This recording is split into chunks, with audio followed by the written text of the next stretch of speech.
Hello and welcome to Newsroom. We're coming to you live from Islamabad and I'm your host Sharmeen Ali.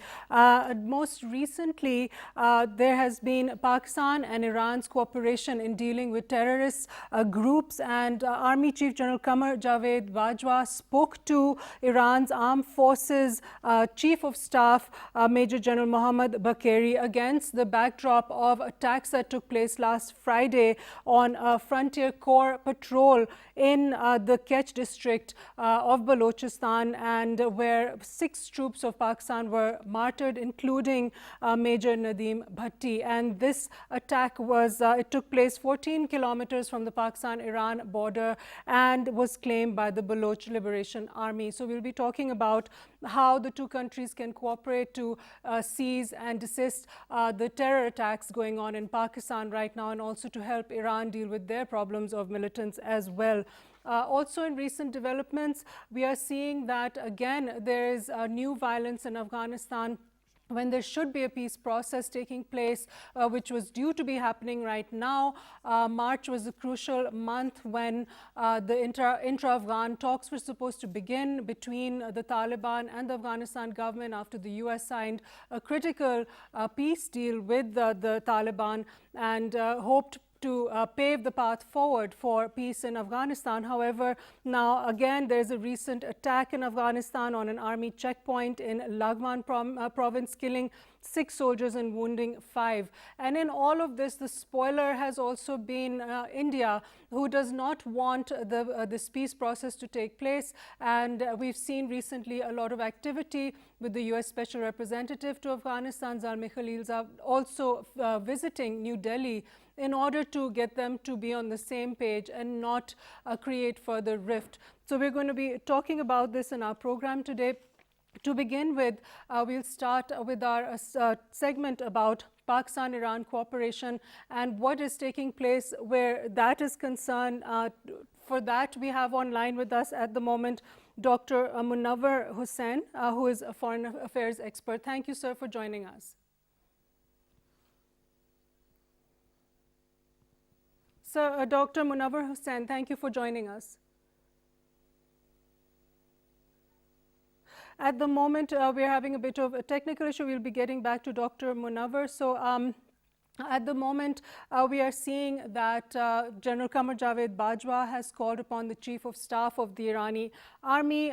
His name is Major General Mohammad Bagheri. There was an attack last Friday on Frontier Corps patrol in Balochistan, where 6 troops of Pakistan were killed, including Major Nadeem Bhatti. They were martyred, unfortunately, and the attack took place 14 kilometers from the Pakistan-Iran border and was claimed by the Baloch Liberation Army. Now, General Bajwa, according to the Irani news agency, has urged the exchange of expert delegations to maintain border security and prevent terrorist moves on common borders, because the problem with militancy is a mutual problem between Pakistan and Iran, because the border region harbors a lot of criminal gangs and militants and drug traffickers, and terror groups also operate along this border between the two countries, and they carry out several attacks. Now, border security has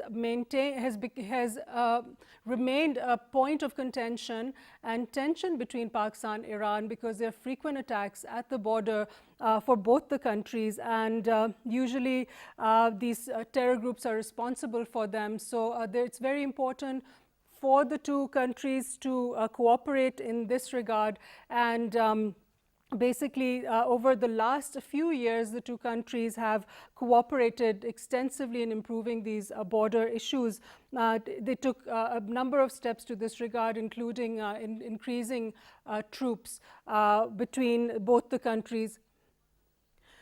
Online with us right now, we have we have Qamar Naderi, who is an Irani journalist. Thank you for joining us, Qamar Naderi. Thank you for having me on your program. Okay, so the issues that we're seeing at the border right now between Pakistan and Iran. Now, General Bajwa, our Chief of Army Staff in Pakistan, has been in touch with the Iran Chief of Staff of the Armed Forces, General Mohammad Bagheri. So can you tell me which areas exactly would they be looking to find more cooperation in order to combat militancy, which both of the countries are facing at the moment? Well, this is exactly what Iran has been waiting for since 1979. Greater cooperation with its neighbors, especially Pakistan, a strategic neighbor that is representing and defending our interests in the United States because of the fact that we don't have diplomatic ties with that country. As you know, you can choose your enemies and friends, but you cannot choose your neighbors. We are neighbors, and we have been neighbors for centuries, and we have no choice but to cooperate with each other. We know that the attacks take place along the borders between these two friendly neighbors have nothing to do with Iran or Pakistan, and it has everything to do with the stabilizing elements that have some foreign backing, and that calls us to the negotiating tables. We need to talk to each other, and we need to understand that no other country is going to serve our interests, let alone protect our security issues and matters along the borders. We need this kind of cooperation, and we have been waiting for that. I am positive that the Iranian generals and the politicians and the government here would very much like to have this kind of cooperation with Pakistan. It's about time. Right. Now, when Prime Minister Imran Khan visited Tehran last year in April, there was an agreement to set up a joint rapid reaction force in order to curb this terrorist activity along the border. What other measures do you think? Do you think this response forces, working at the moment well to prevent these attacks? And why did this attack take place against the Pakistan army troops? Well, that's a good question that many people are asking here, especially the officials. I think that the best possible way of cooperating between us and Pakistan has to also include exchange of prisoners. Those who attack Pakistani interests, Pakistani sites, Pakistani civilian objects along the borders need to be taken into account. And if you arrest these elements, they need to be transferred to the to Pakistan to face justice. The other way also works. I think those who attack Iranian interests along the borders and or flee to Pakistan should be arrested and handed over to Iranian authorities to face justice. This is going to represent a huge goodwill gesture between these two countries. If this is the start, I think the further cooperation and prospects will be much, much bigger and immense. Let's not forget the fact that Pakistan is also trying somehow to mend or negotiate some kind of understanding and cooperation and better ties between Iran and Saudi Arabia. So Pakistan is an important player for Iran, not just along the border, but across the region. I think Pakistani officials need to realize that they don't need other countries to tell them what to do. They have what it takes. They have the capacity and the means to cooperate with Iran to sort out their problems along the borders. We don't need outside powers. Right. Also, Pakistan has helped Iran recover its border guards, 9 of them who were abducted in 2018 from a border post. And again, the Irani Army Chief of Staff has asked us to help release the 3 more guards at the moment. So Pakistan has cooperated with Iran in these matters. However, the border at the moment is sort of infiltrated with criminal groups and militant groups, drug trafficking, etc. So how can that be better managed by both countries?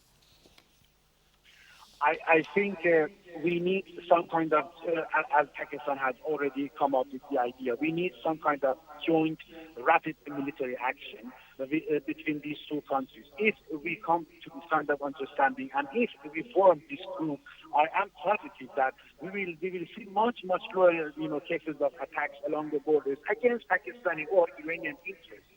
The reason now we see this, scale of, attacks against Pakistani interests is because the violent groups and terrorist groups are taking advantage of the fact that we don't have joint military cooperation with each other. We don't have some kind of trust and understanding with each other that we need. We have no choice but to work with each other because they are taking, advantage of the situation to their own interests. We also are paying a heavy price for this lack of cooperation. I think just as the Pakistani general has made it absolutely clear, and of course Prime Minister Imran Khan, we need each other. We need to cooperate with each other because nobody cares about our interests. Yes, there are some outside powers in the region, but they are there for their own interests. They want to protect their own, interests in this volatile region. And let's not forget the fact that we still have a war going on in Afghanistan. For that reason and no other, these two countries, Pakistan and Iran, should also come to their senses and realize that they need to prevent some kind of spillover from that part of the I can't region. hear you. So it's not just the border between us; it's also the Afghan border. Right. Also in 2017, when General Bajwa first visited Iran, he called the Pakistan-Iran border the border of peace and friendship. And if you look at the two countries, we've had very strong cultural and historical ties going back centuries. So how can we build upon that going forward as well? Well, I have been many times to Pakistani embassy here and always attend the National Day of Pakistan each and every year. And the message is very clear. We are part and parcel of each other. The civilization in Pakistan and Iran are the same. They are cut from the same cloth. Let's not also forget the fact that this is not going to be some kind of cooperation against terrorism and extremism. It's also against drug trafficking and human trafficking from this volatile region. So you see that the scope of cooperation is immense. Yeah, and the Pakistanis should realize that Iran needs more than ever cooperation, some kind of cooperation with Pakistan, because there are some elements that are taking advantage of the situation, not these violent groups, but also outside powers. They love to see lack of trust between these two great powers in the region. We need to come to our senses and realize that we should stop appeasing our enemies. They don't like to see, peace and security along our borders. They would like to see us engage in terrorism and extremism for a foreseeable future. And the only people that are going to lose are the Iranian people and the Pakistani people, not outside powers or terrorist and violent elements in the region. So we need to start this kind of cooperation. I told you there are many people that would love to see this kind of cooperation with Pakistan, and they want to see prisoner exchanges and making sure that those who attack the interests of Pakistan and Iran along the border are brought to justice and are held to account. And that needs prisoner exchange. That needs better cooperation between our military forces. And that also means better diplomatic ties. We know that Pakistan is a trustworthy partner. It has been protecting and defending our interests in the United States. So why not in the region? That's exactly what we expect from Pakistan. We are both Muslim countries and we need each other.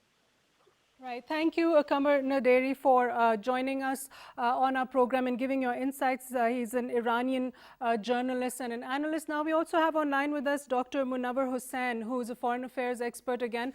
Thank you, sir, Dr. Saab, for joining us online. You're welcome. You're welcome. Thank you. Right. We had trouble hearing you earlier. We're glad you're with us now. Now, the thing is that we are discussing the recent attacks that took place on Friday that martyred 6 troops of the Pakistan Army, including Major Nadeem Bhatti. Now we're seeing these kind of problems. It was claimed by the Baloch Liberation Army, and it happened 14 kilometers from the border in Balochistan. So, sir, your feedback on this, why does this continue to happen? Why are there still terrorist groups operating in Balochistan? We know that they've previously been funded by RAW, by Indian agencies. We also know that Gulbashan Yadav was operating out of Iran. So how can we improve the cooperation with our neighbors, and how General Bajwa has spoken to the chief of staff in the Irani army as well? How can we prevent this from happening going forward? This is very unfortunate event. I mean, these are two very important nations in the region, and both nations cannot live without each other. If security of Pakistan declines, the security of Iran automatically would be declined. If Balochistan, Pakistani side of Balochistan is destabilized, it would have domino effect on Iranian side of Balochistan. Now, question is why such activities are going on, terrorist activities. I mean, the answer could be that it is quite possible we do not have a mutual trust, and there is a need to eliminate this mutual mistrust. And this can be eliminated through developing communication that, as General Bajwa suggested, that we should have technical delegations, and these technical delegations can have a communication and can improve the border situation. One. Number two, Iran and Pakistan, they are facing three important issues. Number one, that we are facing this human trafficking. Number two, we are facing drug trafficking. Number three, we are facing these terrorist activities along the border side. Now, these three issues would be tackled with three effective strategies. But commonly, we can say that we need to develop good surveillance system. We need to develop a mechanism, effective mechanism of intelligence. Even we can have a shared operation. In the history, we had a shared operation when we tackled separatist movement in Pakistani side of Balochistan and Iranian side of Balochistan in 1970s. So by charting down such a strategy, we can improve our relationship. Though we have a common history, as you said, you mentioned, a common culture, we even a common belief system even. So we Right. can tackle this. Unfortunately, Right. Thank you, Dr. Munawar Hussain. We have to go to a break right now. We'll be back after the break. Please stay with us.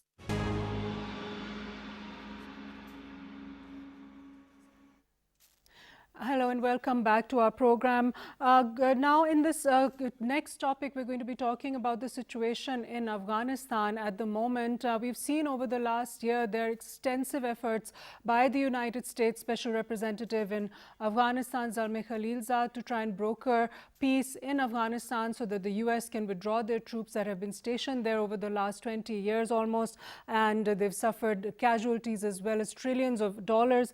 And with an upcoming election year, President Donald Trump also would like for the US troops to come home. Now, the crucial peace deal that was brokered by the United States with the Taliban was to lead to an intra-Afghan dialogue in March, and however this has not taken place, and now we've seen fresh violence with the Taliban attacking an Afghan army checkpoint in the eastern Laghman province, killing 6 soldiers and wounding 5, according to the Afghan government sources. So to discuss this, we have with us online Brigadier Mahmood Shah, who's a former secretary of the federally administered tribal areas. Thank you, Brigadier Saab, for joining us online. Thank you very much. Thank you. Sir, now the process in Afghanistan is a very difficult one, as we've seen. There was a peace deal brokered by the United States and the Taliban. However, although there was meant to be an agreement between the United States and the Afghan government, there was a separate document that was signed as well. Now we're seeing that the Afghan government has backtracked on certain commitments of theirs with the prisoner exchange, and then we've seen fresh violence occurring by the Taliban against the government troops. And in one of the recent attacks, there's a 12-year-old girl who's been wounded very badly where there are bomb blasts, and there's so many other incidences with civilians and children, sir. So your take on this, what is happening here and how is this going to go forward? I think basically what the expectations were that the America, after signing the deal, would then sort of work on a process where some agreement or some arrangements is made for a caretaker sort of setup in Afghanistan, in which the Afghan Taliban would also be co-opted into the power sharing formula. So people thought that the Americans would be working towards that agreement. But unfortunately, it turned out that America is not working out on that line.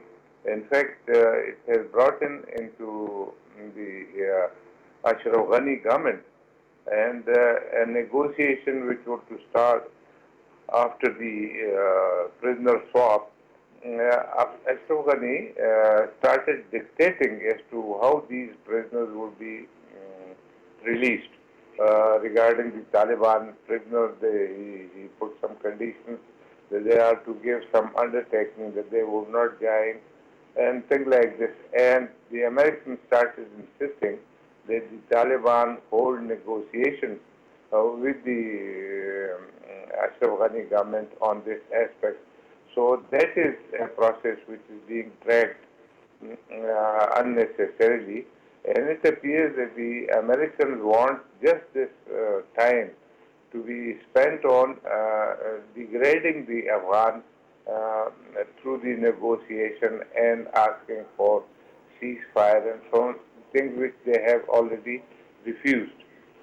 So this is in this process that the Taliban have got exasperated, and they have resorted to this sort of violence. They had promised that the violence will get reduced with time, but I think that they are now taking that violence up, and I think this is not a good sign for that agreement or for those negotiations.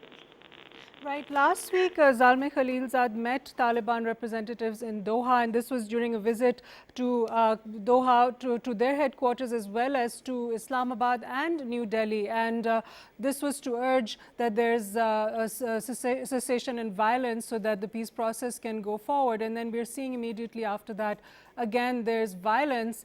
And the most recent development, which we didn't really see that much before, is that New Delhi is being included in these talks. And the reason for this is that it seems the United States does acknowledge that the Prime Minister Modi's government has actually got a hand in throwing off this peace process. Absolutely. I think that if you see all the people who want to call shots in Afghanistan, India is the one who would not be happy on this agreement. The peace agreement, which should have should bring in a better environment in Afghanistan for future, doesn't suit India. And I think we've been pointing out this. Pakistan particularly has been doing this, and I think that this is what is thought, that his visit to New Delhi is probably to warn them, to tell them to get back from what they are trying to do, that is vitiate the environment in Afghanistan.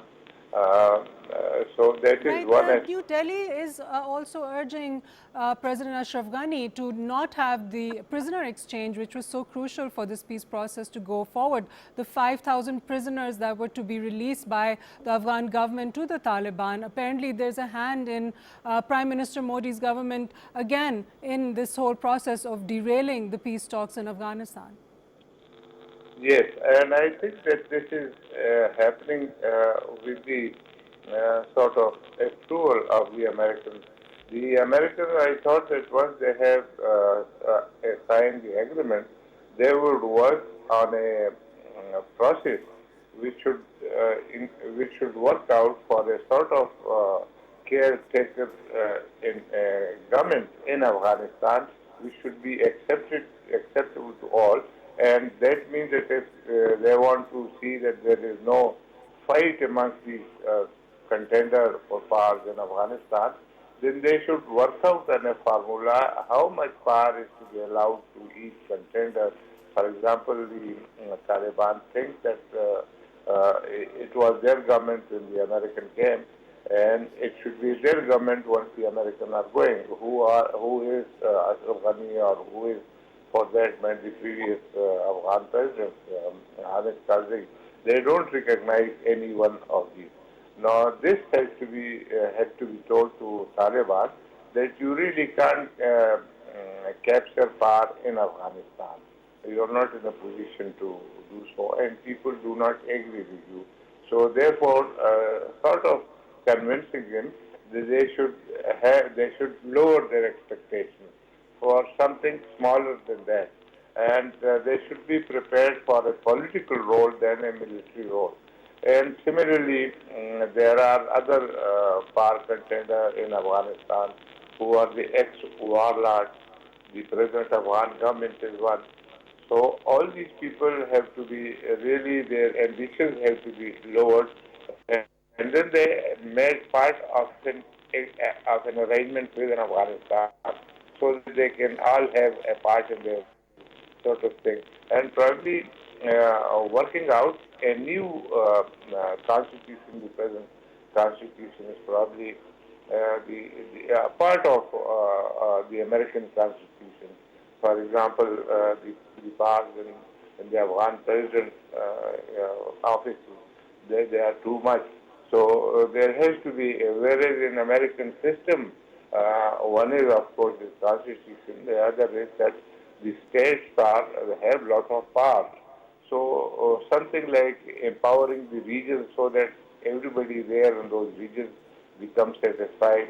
The power arrangements in Afghanistan, even during King times, have been regionally based and centralized powers rather less. So I think those sort of things the Americans should have worked for. Instead of that, they are trying to make the present government, Ashraf Ghani government and Taliban to go for each other's throat in political terms, and they are. So I think that the Taliban prisoners. At the same point now, can you also just tell us in concluding that how crucial is this peace process in Afghanistan for Pakistan? Because we're seeing a lot of, again, terror activities in Balochistan province. We're seeing it in Waziristan as well. We're having, our soldiers are being martyred and officers as well. So there's always a spillover in Pakistan whenever things destabilize in Afghanistan. Of course, the peace in Afghanistan is Pakistan's most cherished objective. That there should be peace in Afghanistan, and that peace means peace for Pakistan. We have lately seen, because that becomes an arena for all parts for their own ambitions, and for their, particularly India, using this very border and this very direction for creating destabilization in Pakistan. We've seen a couple of incidents in Balochistan, and they are trying to create some situation in KP.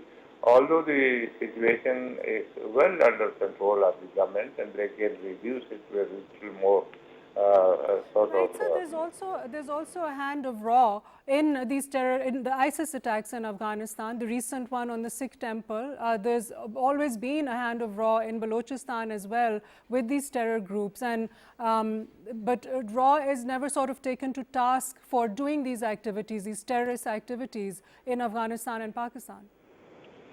Yes, in the whole region, including India, whatever is happening in India against Kashmiris, against Muslims, concept they are trying to adopt in Hindutva concept, and then they are trying to destabilize the region for these things in Afghanistan.